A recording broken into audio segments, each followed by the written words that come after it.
Senhoras e senhores, senador. Senador Assirgo Gás, Vossa Excelência acaba de entregar a presidência dessa casa ao nobre senador Bezerra, e eu pude aqui, quando adentrei a este plenário, ver o finalzinho do vosso discurso. Quando Vossa Excelência estava falando sobre a elevação da taxa de juros, o desemprego, a recessão. E esse tema, eu volto com ele a essa tribuna. A primeira semana do mês de junho, eu fiz aqui dessa tribuna uma exposição do cenário econômico do nosso país. Hoje eu volto para falar sobre a inflação, sobre as taxas de juros, sobre a recessão, sobre a retração do PIB, sobre o desemprego, que eu vi que muito preocupou Vossa Excelência no seu discurso, sobre as contas públicas, pagamentos de juros da dívida, da nossa dívida, o swap cambial, balança comercial, o PPE, esse programa agora de proteção ao emprego, que será mantido pelo FAT, o Fundo de Amparo ao Trabalhador. Vou falar também sobre a queda da nossa arrecadação, sobre a perda de poupança. Assuntos de maior relevância para o conhecimento do nosso povo brasileiro. Estamos presenciando um dos períodos mais conturbados da nossa história republicana, O momento é gravíssimo e os riscos são cada vez mais reais. Este governo arrastou o nosso país para dentro de um túnel de escuridão completa, onde fica difícil ver qualquer luz ao final. Falta de credibilidade. Aqui disse o líder Cássio Cunha Lima. Também o nosso líder maior, Fernando Henrique Cardoso. Que popularidade todos nós perdemos, mas credibilidade não. Perder credibilidade é difícil você recuperá-la. Falta de credibilidade do governo. A credibilidade do governo nunca esteve tão baixa. A aprovação já está em torno de 7%, segundo as últimas pesquisas. As famílias, os empresários e os trabalhadores não têm mais confiança no futuro do país. E, por isso, não consomem, não investem e não produzem. Conversar hoje com este governo, eu, particularmente, acho que devemos sim. Eu disse isso aqui há poucos dias dessa tribuna, senador Cristóvão, que a presidente Dilma, se tivesse mais humildade, convidaria todos os partidos, todos os políticos, para conversar. Mas eu vejo que, quando você perde a credibilidade, eu acredito que esse reforço do diálogo vai ser inócuo. Esta é a minha conclusão, salvo melhor juízo. Inflação. A inflação disparou e se aproxima dos 10%. Os preços dos alimentos, energia, transporte, gasolina, remédios, escolas estão em escalada frenética. O custo de vida em todas as cidades brasileiras estão subindo sem trégua, há vários meses e tirando o poder de compra das famílias brasileiras. Causas da inflação. Eu tenho me debruçado muito sobre a inflação. Eu sempre digo que a lei de mercado A oferta e a procura é o verdadeiro equilíbrio da inflação. A deficiência de oferta e a falta do produto no mercado eleva a inflação. A falta de produção, temos que produzir mais, jogar mais produto no mercado. O governo eleva a taxa de juros, o que fomenta a inflação. Espera aí, aumentar taxa de juro fomenta a inflação? No meu entendimento, fomenta a inflação, sim. Por que fomenta a inflação? Que me perdoe os grandes economistas, porque eu não sou economista. Eu venho da contabilidade e do direito tributário. Por que a elevação da taxa de juro fomenta a inflação? Porque inibe a produção. Se inibe a produção, inibe a oferta de produto no mercado. Então, elevar taxa de juro é o pior remédio que um governo pode usar numa economia. E, lamentavelmente, para combater essa danada dessa inflação, o governo só tem usado um remédio: elevar taxa de juro, hoje 14,25. Poderia-se usar um outro remédio: produzir e produzir. Eu não me esqueço que em dezembro de 2007, os Estados Unidos tinha uma taxa de juros de 4,25. Em janeiro do ano seguinte, 2008, explodiu-se a bomba lá nos Estados Unidos. Ele chamou imediatamente, o governo chamou os empresários e disseram: vamos produzir. Os empresários disseram: mas com a taxa de 4,25 não dá para produzir. O governo prometeu: vou baixar a taxa de juros. No final de 2008, a taxa de juros era 0,25 e até hoje ela está em 0,25. E o país que deflagrou a grande crise mundial foi o primeiro país a sair da crise, os Estados Unidos. Não vale, não é pecado copiar. Essa taxa de juros de 14,25 é um desastre. É o que agravará essa taxa de 14,25, é o que agravará ainda mais a recessão e dificultará novos investimentos produtivos na economia brasileira. Recessão. O resultado da elevação da taxa de juros, sem dúvida, o arroxo fiscal deste governo é um estridente fracasso. A política de aumentar juros, impostos, tarifas públicas e, ao mesmo tempo, cortar direitos trabalhistas, foi a receita perfeita para o desastre. Essa política econômica desastrada está aprofundando a recessão e aumentando o desemprego. E aí, senador Cristóvão, é a minha maior preocupação: desemprego. Amanhã eu quero voltar a essa tribuna, se Deus me permitir, para falar sobre o desemprego no país.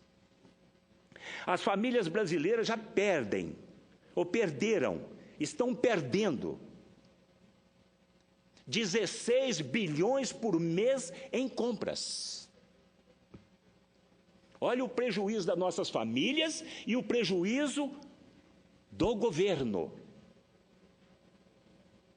O valor econômico disse 16 bilhões com essa elevação da taxa de juros ao mês.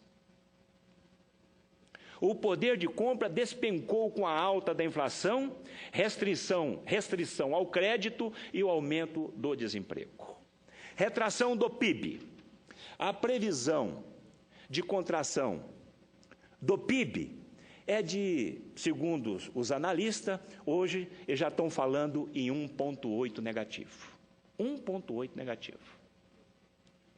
mas deve ultrapassar os 2%, onde o mundo, este ano, deve crescer mais de 3%. Este Brasil, com todas essas riquezas, essas potencialidades que nós temos, que eu chamo de gigante ainda adormecido, vai ter uma retração em sua economia este ano em torno de 2%.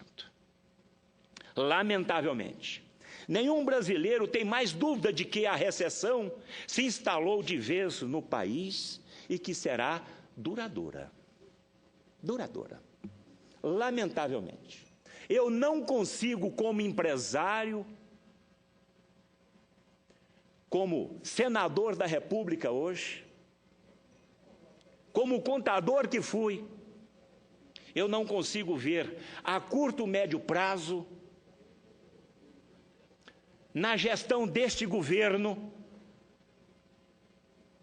uma reviravolta no quadro econômico deste país. A permanência do ex-ministro Mantega diante do Ministério da Economia foi um desastre total e absoluto. Aí vem o desemprego. O drama do desemprego aumenta por todo o país. Isto é evidente. Somente na região metropolitana de São Paulo, acabou de sair agora, a taxa de desemprego alcançou 13,2%. Segundo o Diese, nesse mês o país perdeu 345 postos de empregos, mas para carteira assinada, para os seletistas, 345 mil empregos seletistas. E aí, este seletista, ele tem uma mão de obra mais ou menos qualificada. E nós sabemos que a nossa mão de obra é desqualificada e de baixa produtividade. Ou seja, se esse seletista, que já tem uma certa qualificação, nós perdemos 345 mil postos de trabalho, você imagina, então, os nossos 20 e tantos milhões de pessoas que estão aí à procura de emprego, como é que está a situação deles? Infelizmente, sabemos que é só o começo e a situação irá se agravar nos próximos meses devido à desaceleração da economia e o aumento dos juros. É tão ruim você descrever um quadro desse, viu, presidente? Isso não nos agrada. Agora, a verdade, a realidade, nós temos que levar para o povo. Porque, de repente, eles não têm essas informações que nós temos como senador da República. E esta metodologia de calcular o desemprego no Brasil é totalmente errática. Amanhã eu vou falar novamente, tão somente sobre o desemprego, senador Cristóvão. O PEA, a população economicamente ativa, chega próximo de 100 milhões de brasileiros, 96 milhões de brasileiros. O desemprego hoje está aí batendo na casa dos 10%. A pesquisa mensal do desemprego, o PME, só calcula a taxa de desemprego em 6 regiões metropolitanas, que é São Paulo, Rio de Janeiro, BH, Porto Alegre, Recife e Salvador. É aonde tem indústria, aonde tem postos de trabalho. Olha o quanto essa pesquisa é perigosa para a nossa economia. O PNAD contínua, esse sim, ele é mais amplo, ele chega a 3.500 municípios, mas também deixa muito a desejar. Por quê? Existem 10 milhões de jovens, Vossa Excelência, que é um defensor incansável da educação do nosso país, não só na educação do ensino médio, mas também do profissional. Os que nem estuda e nem trabalha e nem mais está procurando emprego, porque estão a sua autoestima caiu. São mais de 10 milhões de jovens. Mais de 10 milhões de jovens. A busca de uma oportunidade, presidente. Oportunidade para fazer um curso de formação técnica, de eletricista, de encanador, de pedreiro. E aí eu entro no Sistema S sempre. O Sistema S que tem um rio de dinheiro para qualificar, para dar oportunidade a esses jovens. Infelizmente não dá. E nós temos aqui 10 milhões de nem que estão aí, que eu acho que o futuro desses garotos é a prostituição e a droga, porque não tem outra oportunidade. Existem 9,3 milhões de pessoas no seguro-desemprego. 10 milhões praticamente hoje pendurada no seguro-desemprego, que representa 32 bilhões de reais, e que agora o governo falou, agora nós temos que corrigir isso aqui. Só que em 2003 nós tínhamos 5,1. Olha essa diferença. Dobrou. De 2003 para 2014. As pessoas que depois de 30 dias desistirem de procurar emprego, sai da estatística oficial. Por isso que eu estou dizendo que essa metodologia é errática. E amanhã eu quero destrinchar a história do desemprego no Brasil. Eu tenho carteira assinada, eu tenho um curso superior, estou procurando emprego. Dentro de 30 dias eu não consegui achar emprego, eu saio da estatística do governo. E fico como desalentado e não como desempregado. Isso interessa ao governo, que falou ao longo dos anos do pleno emprego, pleno emprego, pleno emprego. Um tremendo do engodo. Não tinha nada de pleno emprego. A taxa de desemprego entre 16 a 29 anos é de 15,7%. Segundo o IBGE, há poucos dias numa revista. E ratifico, amanhã volto a falar sobre desemprego. A taxa de desemprego hoje, para mim, senhor presidente, é superior a 20%. Lamentavelmente, é superior a 20%. No meu estado do Tocantins, nós não temos indústria, lamentavelmente. É um estado novo, com muitas riquezas, muitas potencialidades. Mas nós não temos indústrias, nós não temos empresários, grandes empresas. Então, a taxa de desemprego no nosso estado é superior a 30%. Contas públicas. No início deste ano, o governo anunciou um superávit de 66 bilhões de reais, equivalente a 1,2% do PIB. Contrário do rombo histórico no mês passado, que foi, do ano passado, melhor dizendo, que foi de 32,5 bilhões de reais.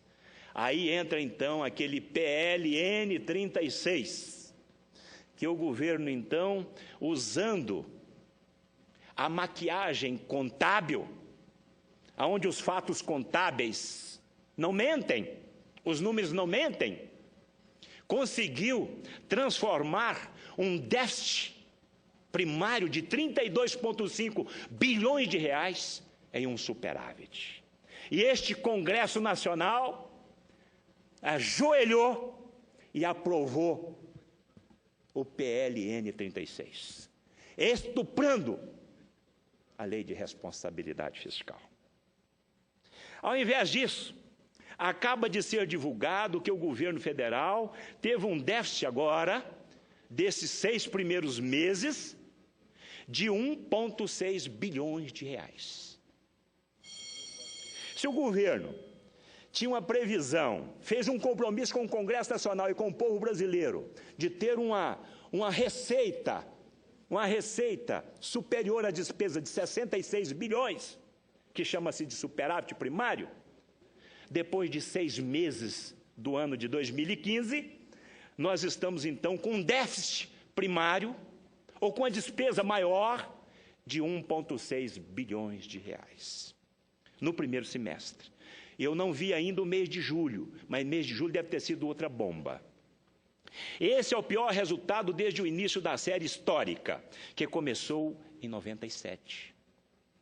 Somente em junho deste ano, eu repito, um rombo de quase 10 bilhões de reais no setor público. Ou seja, o governo gasta muito mais do que arrecada e gasta extremamente mal.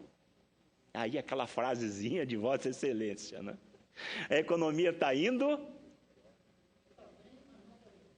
Está bem, mas não vai bem. Eu vi no início do ano de 2011, Vossa Excelência, desta tribuna, falando exatamente esta frase. Infelizmente, o ministro Levi agora jogou a toalha ao reduzir a meta de superávit para 0,15 do PIB. As receitas despencaram devido ao arroxo fiscal, enquanto as despesas continuaram subindo. Mesmo essa irrisória meta dificilmente será cumprida. Claro, os analistas estão dizendo, nós vamos ter uma retração de 2%. Hoje já se fala de 1,8%. Como todos nós sabemos. O único corte para valer que existiu foi nos investimentos públicos de 36% em relação ao ano passado, sacrificando o futuro do país. Pagamento da dívida, olha só, pagamento de juros da dívida bruta hoje nossa.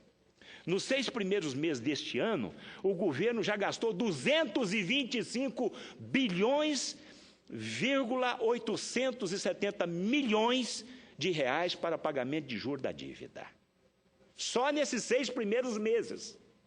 E aqui o swap cambial está aqui dentro.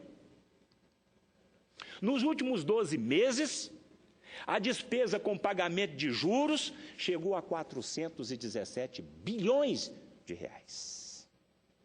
Isso representa 7,32% do nosso PIB. E deve chegar ao final do ano com 8,5% do PIB. Ou seja, nós devemos ultrapassar aí 500 bilhões de reais só para pagamento da dívida de juros da nossa dívida, que hoje está batendo a casa dos 4 trilhões de reais, caminhando para os 5 trilhões de reais.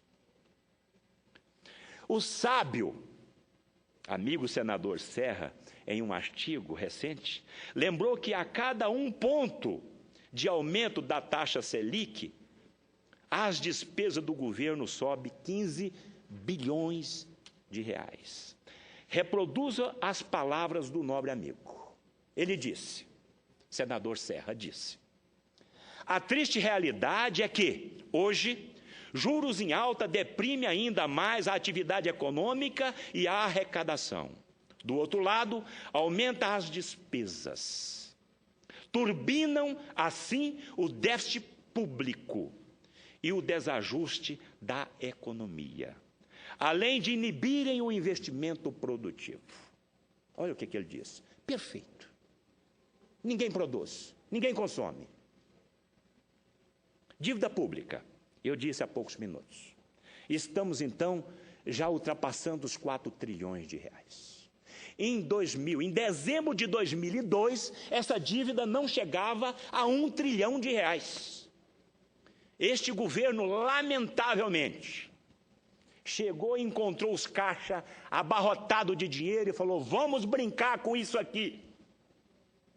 Ele esqueceu que o dinheiro é público, mas é do público, não é dele. Nós estamos devendo mais de 4 trilhões de reais. Aquela dívida que nós devíamos ao FMI, que o presidente Lula disse, que o ex-presidente Lula disse, que foi paga e fez uma verdadeira festa, ele pegou um dinheiro barato, que era a dívida externa, um juro barato, pegou um dinheiro emprestado internamente com um juro 6 vezes mais para pagar a dívida externa.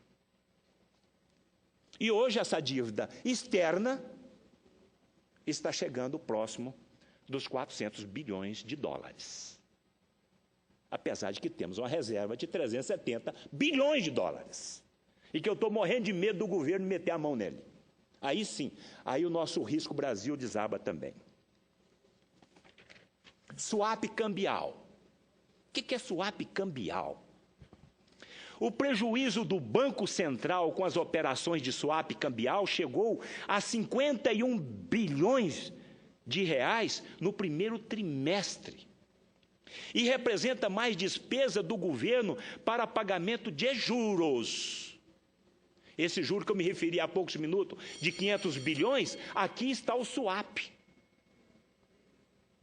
O total desses contratos alcança a espantosa cifra de 108 bilhões de reais, de dólares, melhor dizendo, de dólares, 51 bilhões de dólares, e aqui eu estou me referindo a 108 bilhões de dólares, o que eleva substancialmente o risco para as finanças públicas. Esse foi o prejuízo do swap cambial dos 6 meses deste ano, 51 bi, e dos 12 últimos meses, 108 bilhões de reais. O povo brasileiro precisa dessas informações. A nossa balança comercial, que teve um rombo recorde de 3,930 bilhões em 2014, infelizmente, ou felizmente, melhor dizendo, apresentou uma recuperação este ano. Isto é verdade. Mas não por conta de nenhum mérito do governo. Pelo contrário. Graças à desvalorização descomunal de nossa moeda. R$1 hoje é menos do que 4 euros. Um euro vale R$4 hoje. $1 vale 3,47 real. R$1. Então a nossa balança cresceu porque o dólar subiu, o euro subiu e a nossa moeda desvalorizou, lamentavelmente. O PPE, já estou terminando, senhor presidente, o PPE, esse programa que está chegando aí para segurar o tal do emprego, que muito me preocupa. Aqui, para mim, é mais um tiro no pé. E a presidente Dilma disse há poucos dias que é um experimento. Espera aí. Um governo não pode fazer experimento. Quem faz experimento é cientistas. Na economia não há experimento, não há invento. É realidade. O PPE, que será bancado então pelo FAT, o PPE, que está aqui na casa para ser aprovado, me parece que é a medida provisória, a MP 680, anunciou um programa de proteção ao emprego, que é o PPE, no qual a jornada de trabalho pode ser reduzida em 30%, e o governo cobre 15% deste salário que o trabalhador vai perder. O trabalhador vai perder 15 e 15 o governo federal vai bancar através do FAT. Senador Cristóvão, o FAT, o Fundo de Amparo ao Trabalhador, já emprestou para o BNDES 200 bilhões de reais a juros subsidiados, com taxa de equalização, TJLP menos 1%. E ainda deve emprestar este ano mais 40 bilhões de reais. Por que o governo suspendeu o pagamento do abono salarial? Porque o FAT não tem dinheiro em caixa, porque emprestou tudo para o BNDES. Agora, o governo quer bancar 15% do salário do trabalhador, com essa redução dessa carga horária, com dinheiro do FAT. Isso é um tiro no pé, não tem recursos para manter. Não, mas nós vamos escolher aqui 2 segmentos da nossa economia e vamos então proteger os empregos desses. Não é assim. Não é assim. Eu já entrei com a medida provisória que tem que ser estendido a todas as nossas empresas, que dão emprego, que gera renda. E aqui vai ser um fracasso se esse Congresso aprovar esse PPE. Escute isso. Mais de 200 bilhões emprestado ao BNDES, e o BNDES emprestou esse dinheiro, então, para essas empresas que estão aí no Lava Jato. A juros subsidiado, eu volto a repetir. E tantas outras empresas. Estou terminando. Queda na arrecadação. Estava claro para qualquer observador sensato de que o desaquecimento da atividade econômica, resultado do arroxo, levaria à queda na arrecadação. A previsão inicial da receita já foi cortada em 122 bilhões de reais.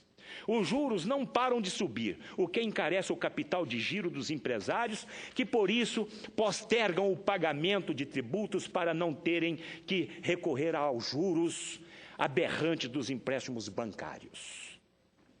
As reformas, enquanto não parecer uma reforma tributária, trabalhista e esta famosa reforma política, esse país não vai sair do lugar. Perda de poupança. Veja isto. Até o mês de julho, o governo perdeu 38,5 bilhões de reais de caderneta de poupança. E quem sacou esse dinheiro não são os megas investidores, não. São aqueles pequeninos investidores. E esses 38 bilhões que foram sacados até junho deste ano, não foi para levar para outros fundos de investimento, não, senador. Foi para pagar comida, pagar ônibus, pagar energia, pagar escola. Esse dinheiro ele não volta mais para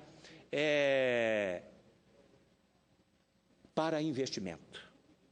E essa perda de poupança acontece o que está acontecendo aí com o mercado imobiliário, porque é a poupança que mantém viva o mercado imobiliário. A construção civil não está em crise. A construção civil no Brasil parou. Corte nos gastos, né? Saúde, cortou 13,4 bilhões. Educação, cortou quase 11 bilhões de reais, senador Cristóvão. Que pátria educadora é esta, senador? Como é que corta dinheiro de saúde e de educação? O nosso povo está morrendo nas filas. A nossa educação ela é caótica, ela é terrível. Vossa Excelência tem falado sobre a federalização da nossa educação e o vosso projeto passou pela comissão, me parece CCJ? Educação, passou pela educação e eu estava presente. Como é que você tira dinheiro da educação de uma pátria educadora? Na verdade, não eram esses os cortes que deveriam ter sido feitos. Não eram esses. Solução. O Brasil somente conseguirá sair dessa terrível crise por meio de equilíbrio das contas públicas, do corte do número de ministérios, cargos comissionados. Nós temos 39 ministérios, nós temos 26 mil cargos de comissionado hoje. Estados Unidos, com 300 milhões de americanos, não tem 7 mil cargos comissionados. Está tudo errado. A redução da taxa de juro para que os empresários voltem a produzir e contratar e os brasileiros voltem a consumir. Isso combinado com o fim dessa maldita corrupção que assola o país sob o governo do PT. Diante de tudo isto, eu concluo aqui, senhor presidente, agradecendo toda a sua tolerância, dizendo que o momento pelo qual passa o nosso país é muito grave. Nessa hora, mais do que nunca, este parlamento deverá encher-se o seu histórico, exercer o seu histórico papel de garantir o futuro da nação. Conclamamos então, aos nobres senadores e senadoras, nos unirmos, para podermos colocarmos este nosso país, que tanto amamos, de volta aos trilhos do bom caminho, que nos conduzirá novamente à prosperidade, à inclusão social e à melhoria da qualidade de vida a todos os brasileiros. Era só isto, e mais uma vez agradeço a tolerância de Vossa Excelência e do